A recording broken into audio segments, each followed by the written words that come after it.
আসসালামু আলাইকুম, this is সুজনীলা blog. কী অবস্থা সবার, কেমন আছেন?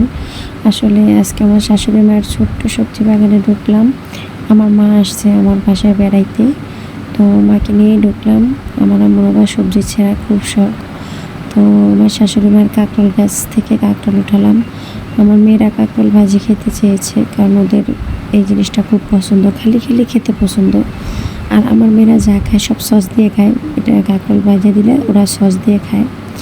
তো ওদের জন্য তাই নিলাম। এই অল্প অল্প করে, মানে বেশি বড় হয় নাই এগুলো, তেমন সব পোকা ধরছে, তার জন্য ছোটোতেই, মানে ছোটো হলেই লাল হয়ে যায়, তাই অনেকগুলো ছিঁড়ে নিলাম।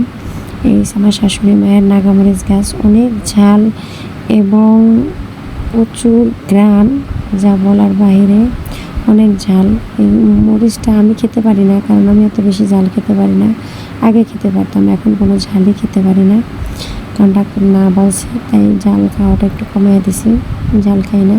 আমার শাশুড়ি মায়ের ছোটো ছোটো অনেক গাছ আছে, এই তো এই কটা কাঁকরোল ছিলাম এবং সেগুলোকে তেল দিয়ে ভাজি করতেছি, কারণ আমার মেয়েদের জন্য, আমার মেয়েদের খুব পছন্দ। আমার বাচ্চারা ছোটোখাটো জিনিস মানে একটু আনকমনভাবে ভেজে দিলে বা তাদের খাওয়ার আগ্রহটা একটু বাড়ে। যেমন আমি প্রতিদিন একটা খাবার দিই না, এক এক দিন এক একটা দিই, যাতে ওদের খাওয়ার চাহিদাটা একটু বাড়ে।